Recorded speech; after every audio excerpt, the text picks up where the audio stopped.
Well, I am looking at the paper I have covered and putting off the moment of writing coherently and consequently about myself and my situation for fear that I will do it too quickly and that the day might come when I find that my writing has caught up with my present and that I will have nothing more to report.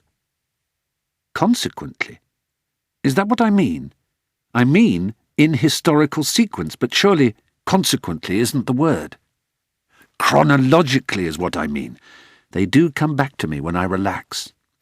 Writing it all down chronologically will make me confront everything in a very different way, I think. In my head and my mind, alone in this room, my life has become nothing more than a peculiar sort of game. Like any game, it can be amusing, and it can be deeply upsetting.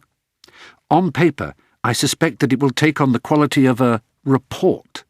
It will all become true, and I cannot be certain what it will do to me when I know that it is all true. Perhaps it will send me truly mad. Perhaps it will set me free. It is worth taking the risk to find out. I will begin with time.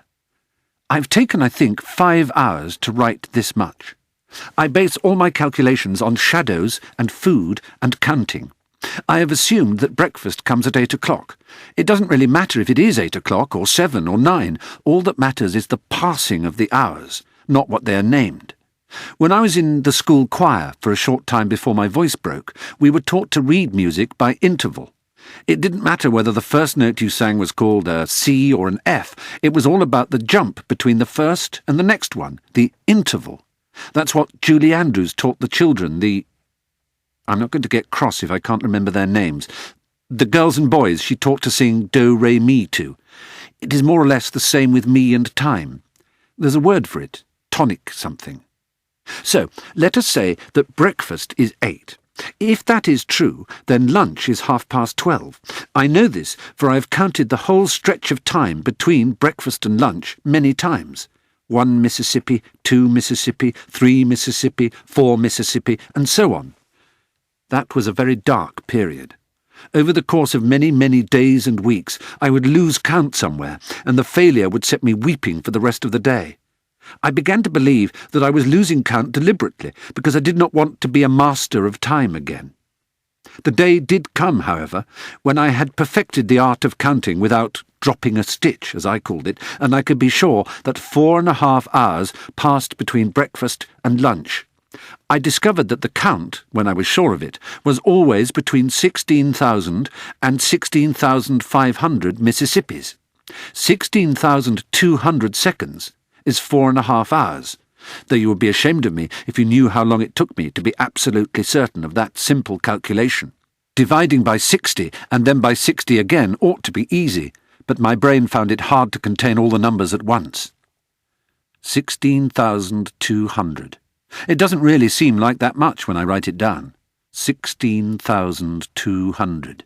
Does it seem more written in words or figures? Believe me, when you count them out one by one, it seems to take hours.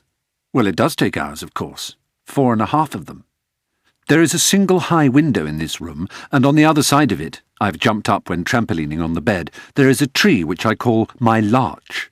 I never really knew a larch from an oak at any time, but I think larches are tall and my tree is tall, so therefore it may as well be a larch.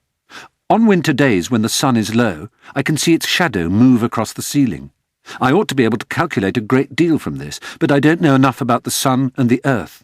I do know that when I start to see the shadows, summer is over, and the long winter is about to begin, and that when the shadows fade away, it is spring, and the endless summer is close at hand.